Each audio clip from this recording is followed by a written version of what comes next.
Hey guys, welcome back to my channel. If you're new here, my name is Beth. I am a 37-year-old attorney living in the DC area with my husband. And today's video is going to be all about this cute little palette from Lawless. This is their Winter Beach One talc-free eyeshadow palette. So if you're not familiar with Lawless, they say a clean beauty brand, so whatever that means to you. They are sold at Sephora, and this I purchased from QVC, which I'll discuss in a minute. But yeah, I don't know, I just kind of picked this up as kind of an impulse purchase. So they say that this is new and limited edition. It does retail for $27. And if you are a member of the Sephora Beauty Insider program, you will be able to get at least 10% off, up to 20% off, depending on your tier, if you choose to purchase it at Sephora. It did go up a little bit compared to their prior palettes. So I still have it in the box here, but this is their original, the little one. And I'll just show you what this looks like. So if you just wanted kind of a very basic color story, those are the shades in this one. And then they also have a larger palette. This one is just called The One. Again, I have it in the package still. I have used these a couple times though. And I purchased, I think, both of these from the Lawless website at some point when they were having a good sale. So that is also an option to purchase it from them directly. I think it's cute though how they have like, this is the one, this is the little one. They have two other mini palettes like this, which I don't think they are limited edition. If they are, I think they're still available. There's the baby one and the glam one. So I wanted to pop on here to hopefully share some insights into why I think perhaps this palette, the Winter Beach one that I'm showing you in this video, why I don't think it performed that well for me, spoiler alert, especially when I said that I have tried out other palettes from the brand. And I think the reason for that is that the formula of this new palette is different from the palettes that I have tried, especially the kind of metallic or foiled shades. So this is on the Lawless website. Here we have the Winter Beach one, and the metallic or foiled shades for this are Glistening, Mermaid, and Soleil. So let's see, Soleil is right here, and then we also have Glistening and Mermaid down here. And I'll just add the disclaimer that I am not a formulation expert or a cosmetic chemist or anything like that, but I can, I guess, compare words and see what is different.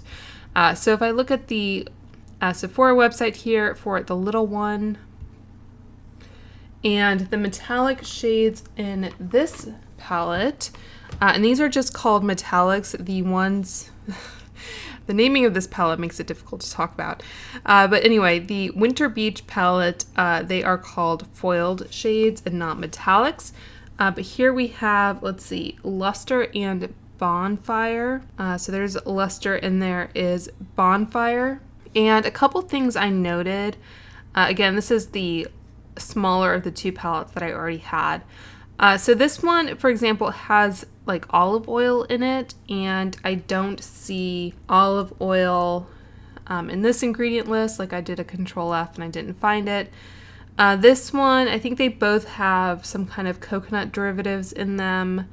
This one also has jojoba seed oil, which I, again, don't think is in this new palette. And then the other, I guess, main ingredient I saw that was different, there's this I can't say this. This one right here.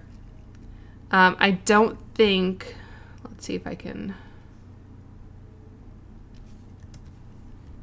I don't think that shows up in this ingredient deck at all, and that is in all three of the metallics. So yeah, so I think this new palette has a different formulation, like I said. If I also go up to the larger Lawless palette and the kind of shimmery shades in this one, we have It's a little bit more difficult to tell because they're not marked on the back, but I think Fling and Crushing are both like shimmery shades. And then we also have Obsessed and Cutie.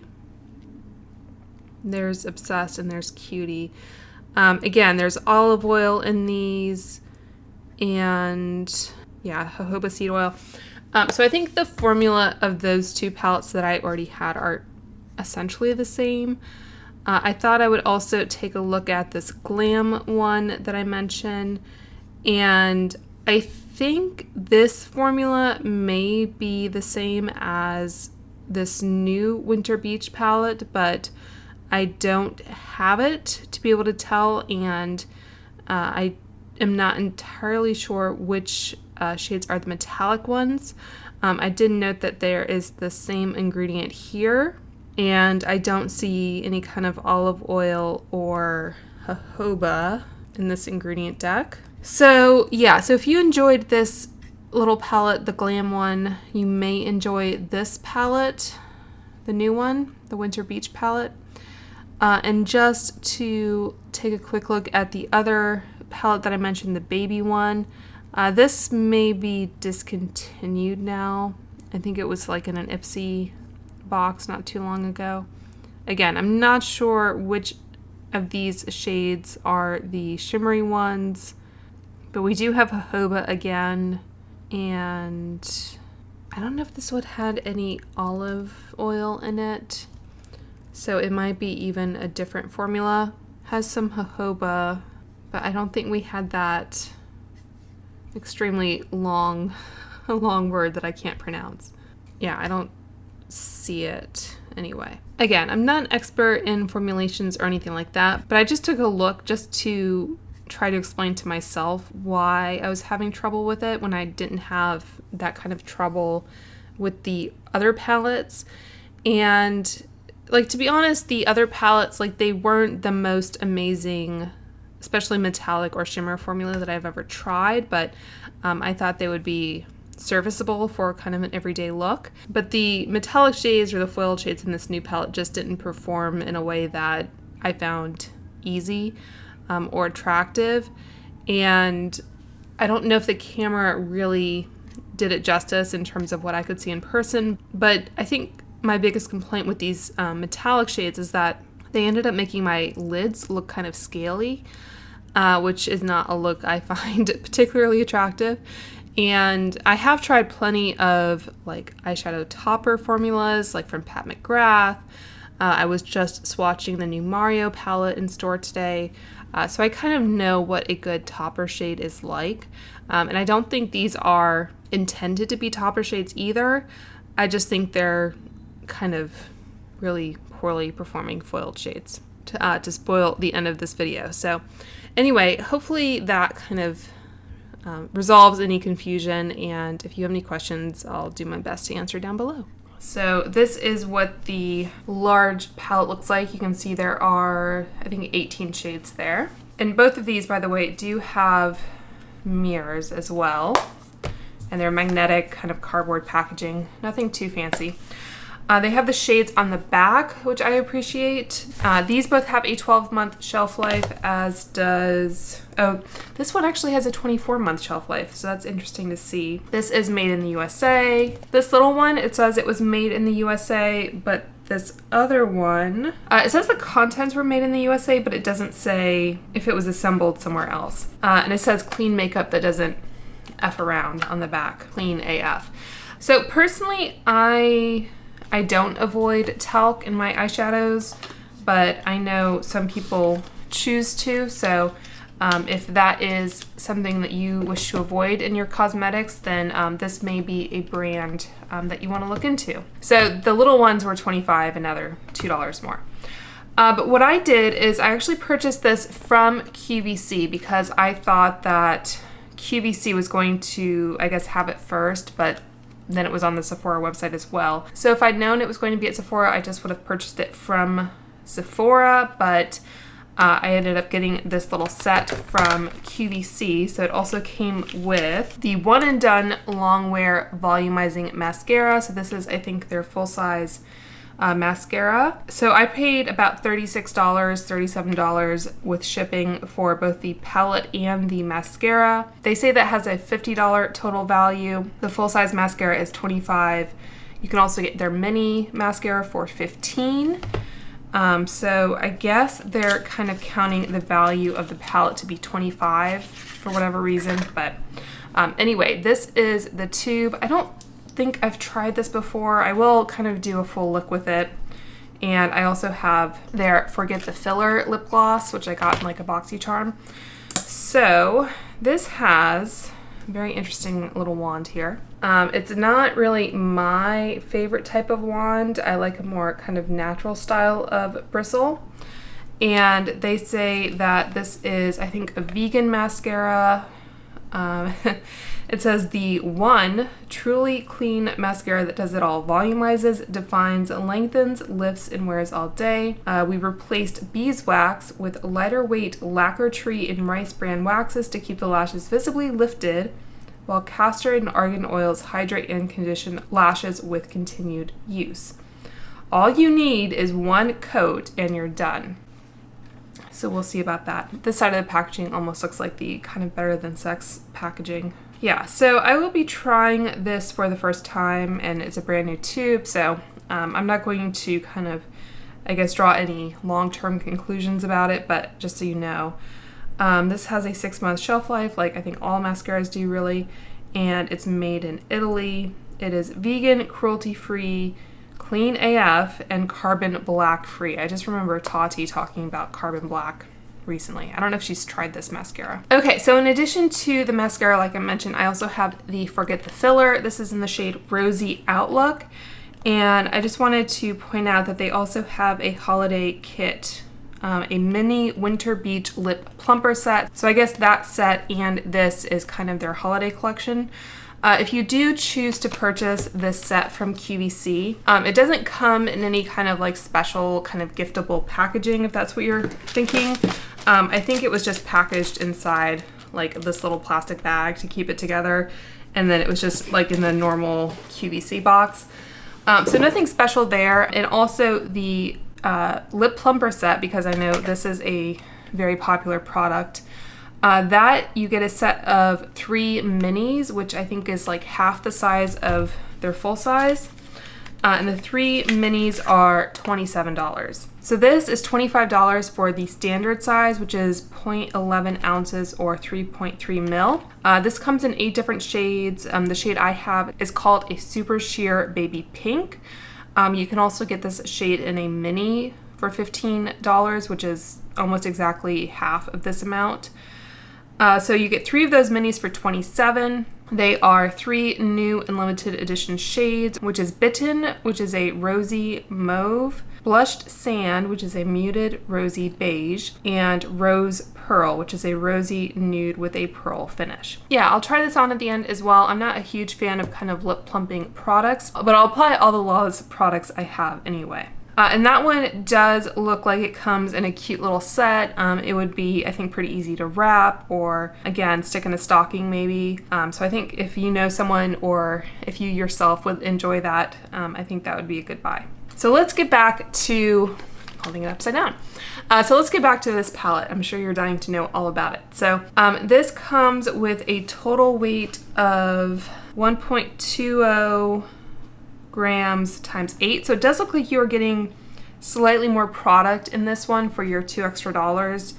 I just assumed it was kind of inflation, but it does look like you are getting slightly more than the 8 grams in this little palette. And let's compare the colors. So this one does have a fun design on the actual palette. It says the one and kind of this raised textured writing with Winter Beach in the middle, so it's like the Winter Beach one. And it also has the name of the shades on the back. And I also appreciate that this has the, well, that's interesting.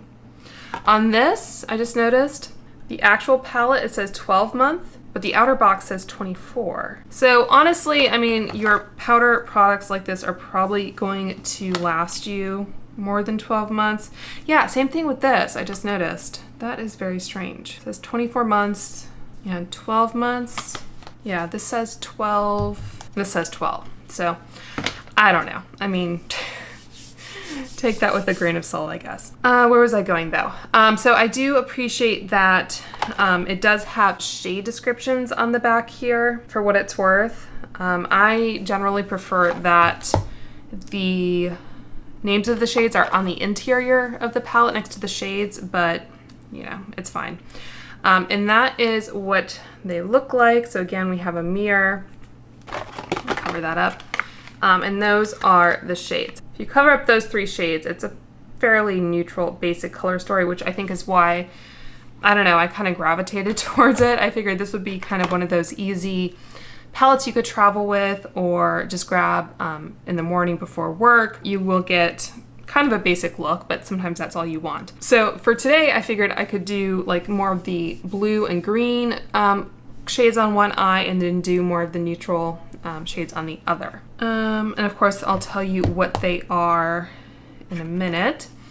But let's talk about the inspiration. So again, this is a talc-free, clean, gluten-free, cruelty-free product. It says that it's ultra-wearable winter beach-inspired eye palette featuring 8 matte and shimmer shades ranging from warm to cool tones. As a girl from SoCal, I spend my winters at the beach. During the winter, the beach slows down with a cool, hazy sky and a soft chill in the air, encouraging us to snuggle up in a cozy blanket together and enjoy the calm coastal air around us. I created the winter beach one to capture this special vibe and energy. I included shades of warm, sandy neutrals for everyday versatility and soft aquatic blues inspired by the winter waters and hazy sky. I hope this palette transports you somewhere special this holiday season. So we have the shade Seashell, which is a matte creamy white, Cali, which is a matte golden brown, Soleil, which is a foiled bronze, Coconut, which is a matte rich brown, Glistening, which is a foiled light champagne, Mermaid is a foiled aqua, Hazy is a matte teal, and Deep Sea is a matte rich navy. So, I don't know, these colors to me, I would think of like, maybe I'm more used to the East Coast, but like, I think of the ocean in winter, I think of like really kind of desaturated light blues. I don't think of these kind of almost more like tropical type colors, but maybe Southern California is different. All right, so I'm gonna do, I guess, some quick swatches. I'm just gonna do finger swatches. I decided not to do this as a swatching video like I normally do with a palette, just because it's a pretty compact color story and I thought I would be able to use a lot of the shades like in one look. So those are the other ones, the bottom row, and there they are all across the arm. So I think, you know, the shadows kind of performed about how I expected them to. I think the mattes look pretty good, especially that kind of darker blue and green, which, you know, can sometimes be a little bit more difficult to formulate.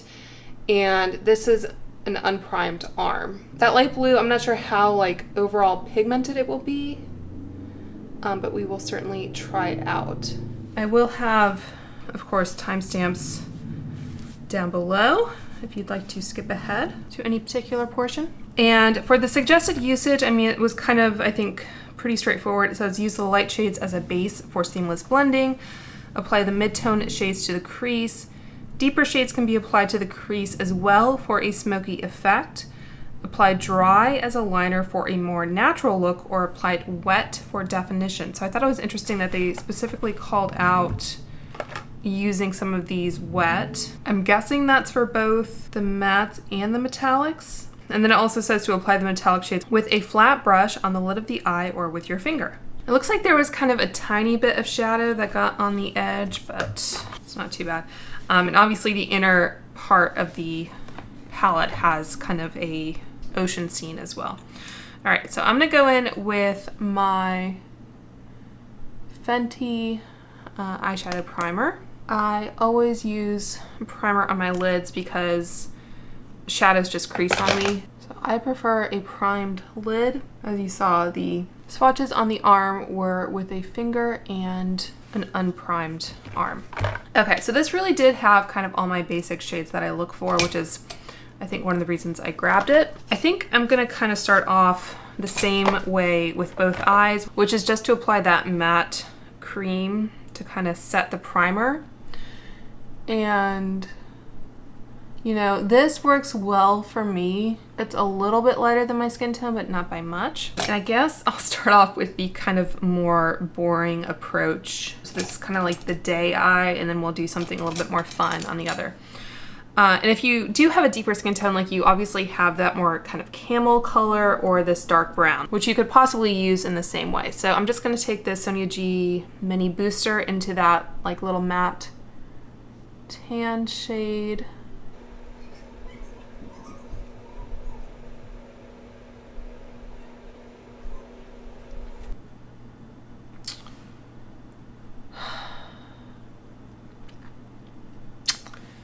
And I'm realizing that brush was not clean.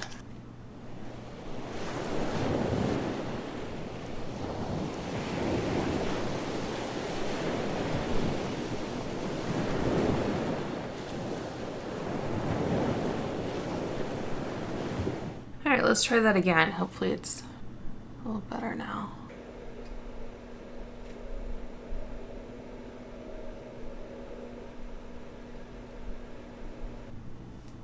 And then to blend, I'll either just take a clean brush or go back into the white. And then same little brush here and going into the dark brown, just knocking off a little bit of excess and just kind of adding some depth to the outer corner.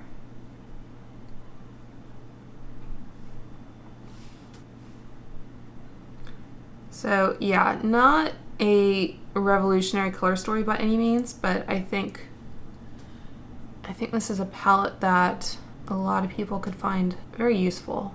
And I like to also just take my little like flat definer brush from Sonia G, and usually I take whatever kind of my crease or transition shade is and just, again, tap into that and run that along the bottom. Sometimes I also do this with either my face powder or the light white or cream shade that I used. If I don't want like definition, but I just want to make sure that my under eye concealer doesn't crease. Okay, so that was the classic crease brush. I'm paranoid now that these are gonna deposit something I don't want it to. Okay, so let's apply some of the shimmer. So I'm gonna go in with the bronze shade, and this is a dry Rephr number 28.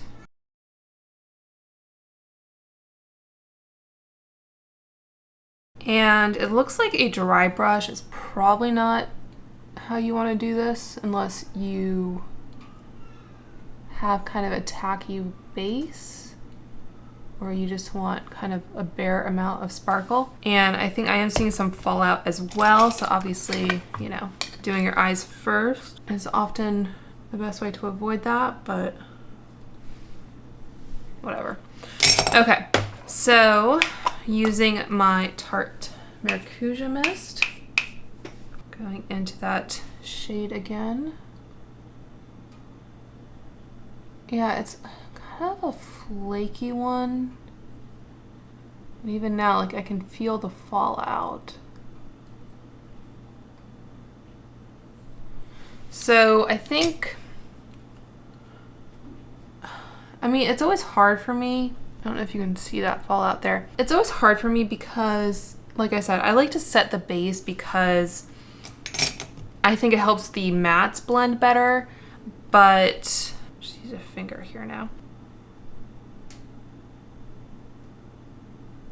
But having something that is a little bit tacky does help with the metallic. So it's kind of like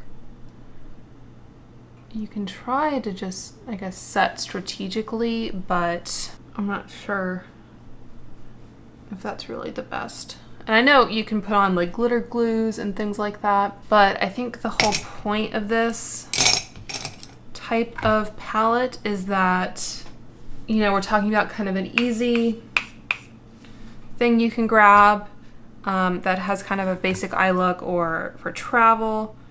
I'm just trying this Angie brush now, which is a flat synthetic brush, and I also sprayed it.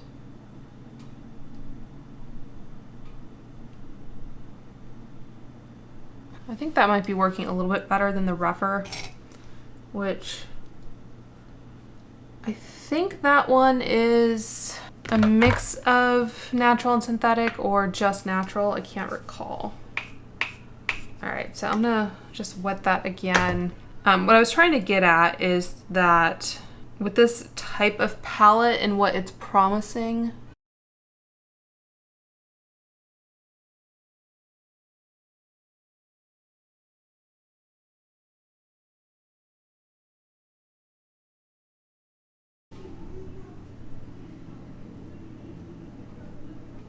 also trying my finger, and I don't mind doing this, like going in with a finger to kind of amp up the pigment, you know, if I'm able to use a brush to kind of get basically where I want it. But I think, I don't know, I don't think this is a very flattering look on the eye. Like, I like a kind of foiled texture. It just, I don't know, it doesn't look like it's even.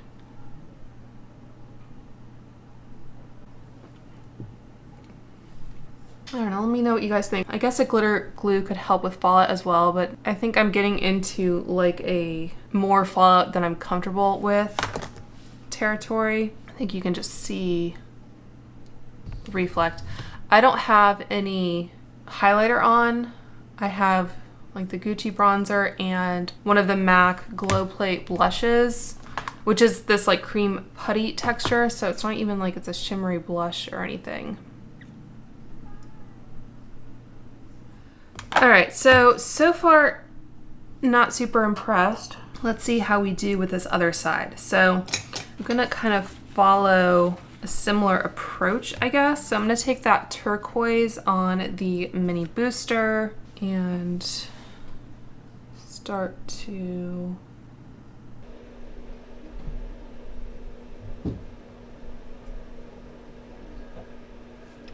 I'll admit that like greens and blues aren't kind of my comfort zone when it comes to eyeshadow.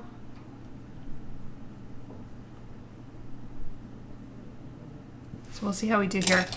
And then taking, again, the flat definer and underneath this eye.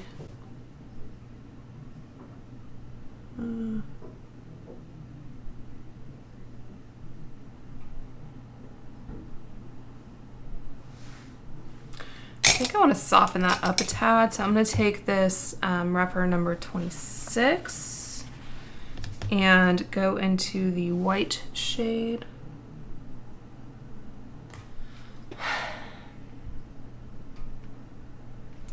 This is not my night.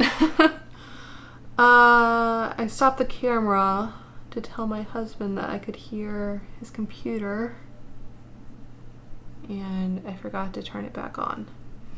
So I forget what or where I left off, but basically I'm just kind of applying these blue and green shades in the crease and kind of going back and forth to, you know, get them even to where I want them, blending out with the white shade if necessary. And I think they're blending pretty well. I just see like this little bit of unevenness like right here that I'm trying to get out. You know, generally I think for like a dark matte, it's doing pretty well. So I think to give this blue shade as much help as I can, I have the Pat McGrath Artistry Wand, which honestly I don't think is that great by itself as a product. Let's try, I'm just going to take that Angie brush again and just try to knock off as much product. I'll try this dry. I don't have high hopes. Let's just see what happens.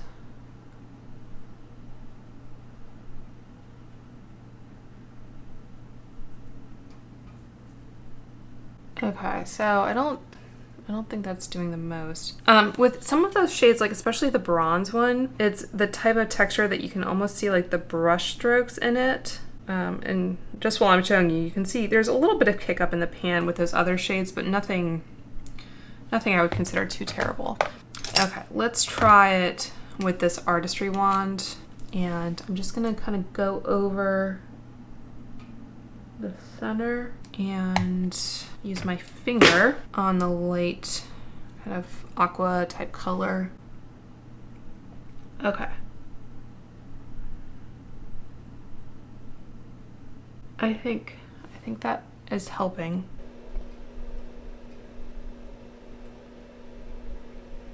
I think with that on, I think I just need a little bit more of this blue shade to add depth, like right in the outer corner. I think I'm gonna skip on eyeliner. I kind of want to add some of this champagne.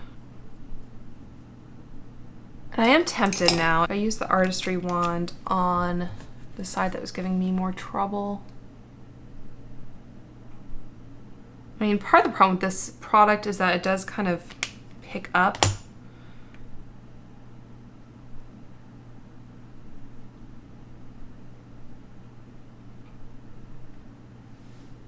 Yeah, I think I'm getting more of an intense.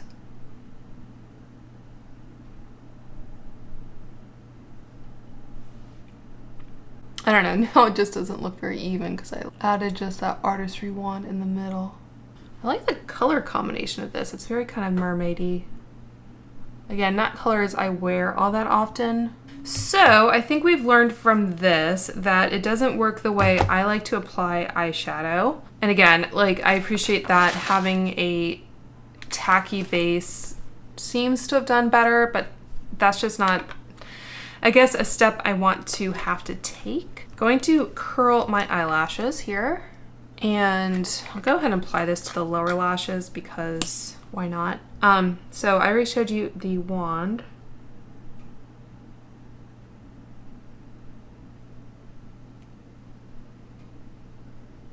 And just give the lashes one more little squeeze.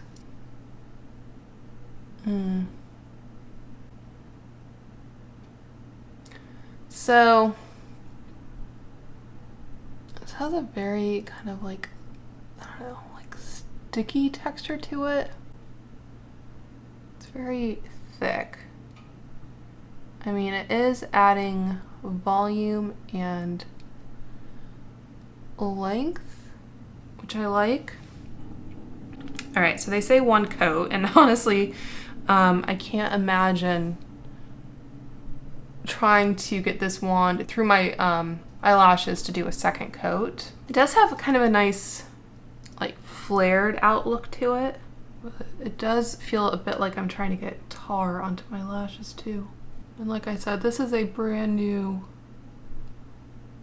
tube. Just got it in the mail from QVC, so unless they have really old stock, I mean, it is packaged with this brand new palette, so yeah. And this is, I don't know if you can see that, it's kind of plumping my lashes together,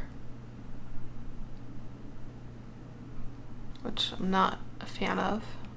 Like I said, I like volumizing formulas, but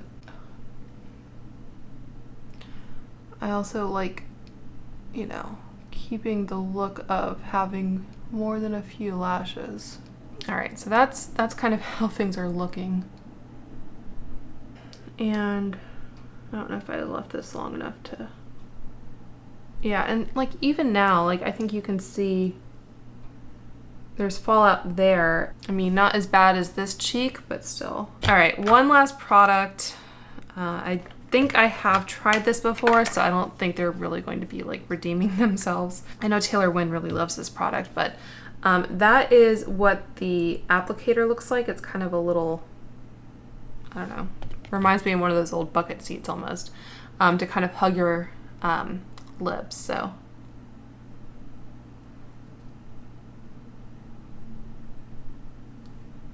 I think it has kind of like a sweet fruity scent to it. I don't think it's minty or anything, which I appreciate. It's a little bit thicker in texture. It says it has lactic acid, ginger root extract, okay. So I think it has some kind of pepper extract, shea butter. Yeah, I can feel it kind of tingling. It's not like in a painful or uncomfortable way. I think having this kind of thicker texture, I mean, it's not, what happened there? All right, so maybe be careful that you don't apply too much. I was just gonna say though, I like glosses that have this bit of a thicker texture though, because it kind of, you know, smooths over your lip lines. I mean, they look good. This one again is just like a sheer baby pink. And if I didn't already say, I'm not like a huge lip plumper person, so it's not really my preferred type of product. I would probably just as soon reach for like a Pat McGrath gloss, or I really enjoy the Tarte Maracuja Juicy Lip. So not the plumping formula or the lipstick, but just like their original, I guess, lip balm. And this to me has like a similar type of effect where it kind of just smooths over your lip lines, and I think it's really flattering. This one also has kind of some color to it as well. You know, you can always put a gloss like this over a lip liner or whatever, but I'm not loving how it's like gathering though. I don't know. I feel like this video is kind of a fail, so I really wanted to be able to recommend this as like a really cute little palette to pick up, to travel with, or to gift someone, because it is kind of, in theory, a wintry holiday palette. But I think these colors would work kind of year-round, especially if you want something more colorful. But I don't know. I mean, I kind of gave you my thoughts as we went through, but this is just not the amount of effort I want to go through for kind of my everyday look. And my lashes, like I said, are kind of all sticking together. If you can see that. Yeah. All right, guys, so I hope you found this helpful and maybe informed some of your purchasing decisions throughout this holiday season, especially during the Sephora sale. Let me know if you've picked up any of these products and how they work out for you. But yeah, if you enjoy honest reviews, make sure to hit that subscribe button down below. And until next time, I hope you guys are all doing well and staying safe, and I will talk to you soon. Bye.